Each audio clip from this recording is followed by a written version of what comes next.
Have you ever noticed that the absolute smartest, most incredibly capable people you know are often the exact same ones running in the opposite direction when a management role opens up?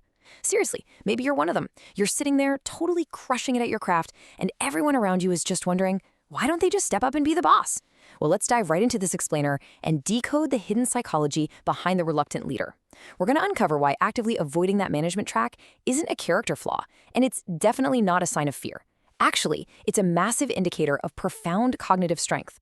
If you've ever turned down a promotion, I bet you've been hit with the classic guilt trip. People are constantly telling you that you're, wasting your potential. They might whisper that you lack ambition, or maybe that you're just too afraid to step up and take on real responsibility. Society basically screams at us that avoiding the corner office means we're somehow falling short of the ultimate career goal. But when we actually look under the hood, psychology reveals a completely different, honestly super empowering truth about how your specific mind operates. Spoiler alert, you aren't falling short at all. It really comes down to this one fundamental realization.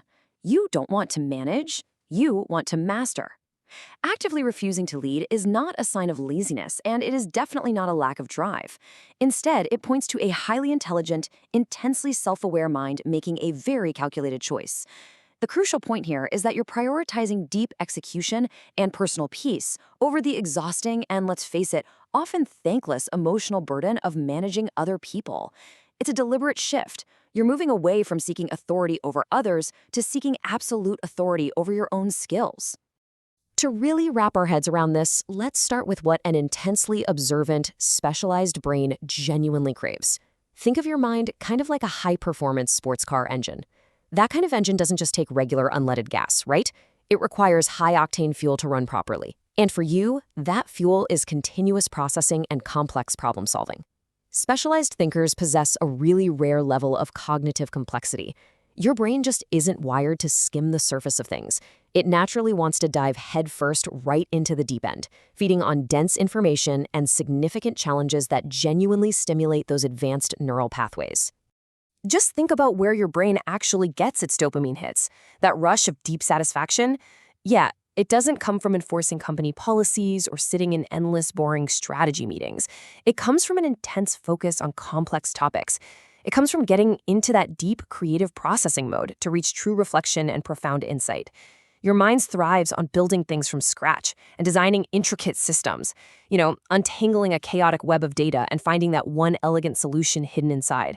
It absolutely does not get a dopamine hit from policing timelines and simply telling other people what to do. It's a stark contrast, really.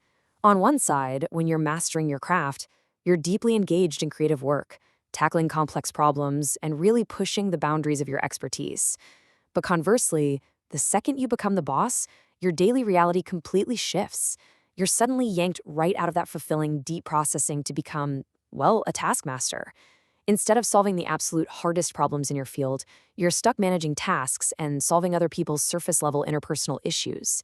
For a specialized thinker, being forced away from meaningful creation just to monitor the output of others, that feels like an absolute step backward.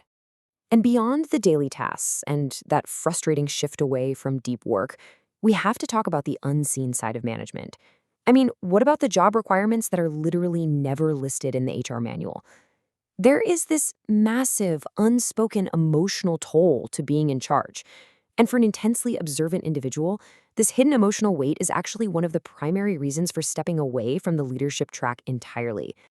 If you possess this kind of specialized mind, you are likely incredibly sensitive to social cues. You're constantly picking up on the tiny shifts in tone, the subtle changes in body language, and those fleeting micro-expressions that the average person completely misses in a Tuesday morning meeting.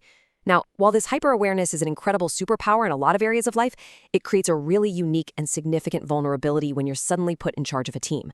You don't just hear what your team says, you actively feel their unspoken conflicts simmering just below the surface.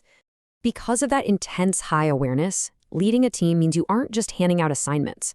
You're constantly absorbing their unspoken tension, their daily stress, and their underlying complaints. Psychology actually has a specific term for this. It's called emotional contagion. It's the very real psychological phenomenon of unconsciously absorbing and carrying the emotional state of an entire group.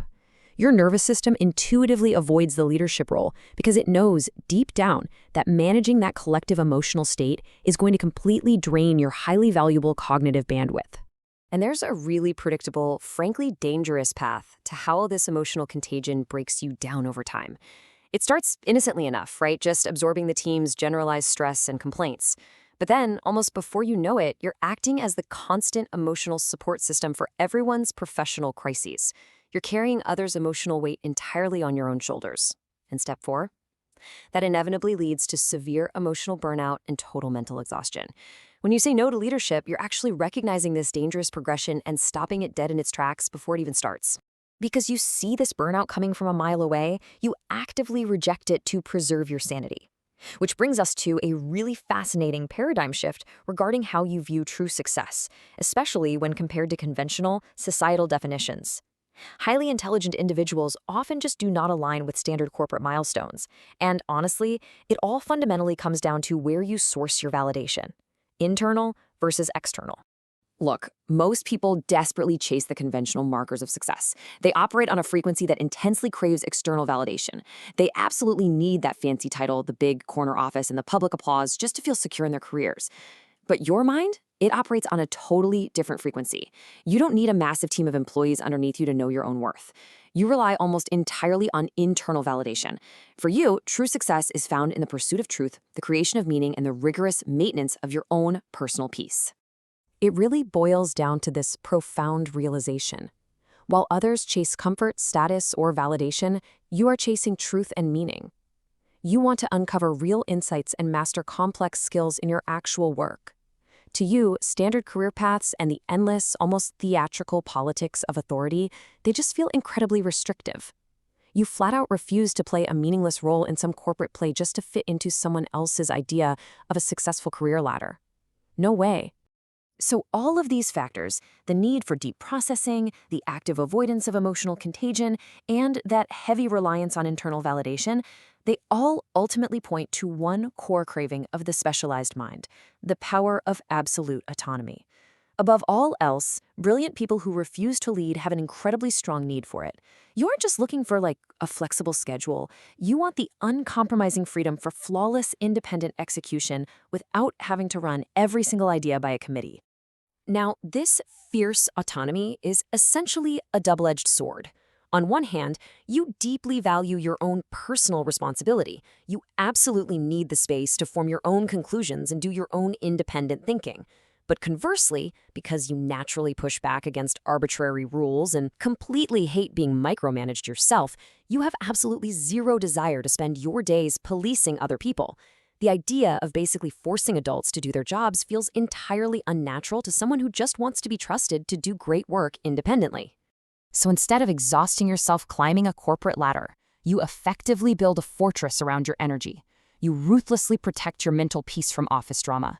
You intentionally limit unnecessary social energy drains. You quietly, but very intensely, invest your time in the things that actually matter to your personal growth. And most importantly, you maintained complete control over your own outcomes without having to babysit anyone else. Let's be clear, this isn't hiding from responsibility. This is highly strategic energy management.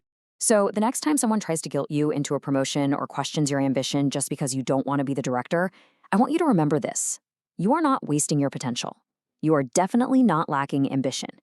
Your unique cognitive wiring is your absolute greatest strength. You simply possess a highly advanced, heavily specialized mind. Choosing deep mastery, uncompromising independence, and authentic living over superficial authority politics, that is the ultimate sign of psychological strength. As we wrap up this explainer, I want to leave you with one final, provocative thought to chew on. Will you continue letting society define your potential through their outdated, stressful leadership metrics? Or will you stop feeling guilty and finally fully embrace the quiet power and sovereignty of your specialized mind? The choice is entirely yours. And you know what? Your unique wiring is exactly what makes you brilliant.